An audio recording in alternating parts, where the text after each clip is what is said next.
I effed up by giving my old sports car to my stepson, instead of my actual son who wanted it since he was a child.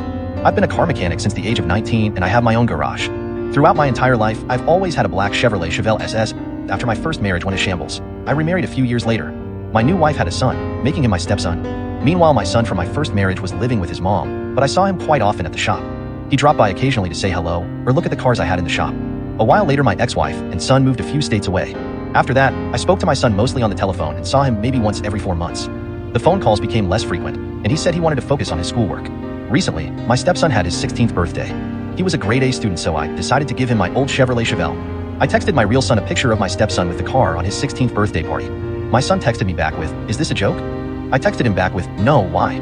He called me not a few seconds later, yelling at me to tell him that it was a joke.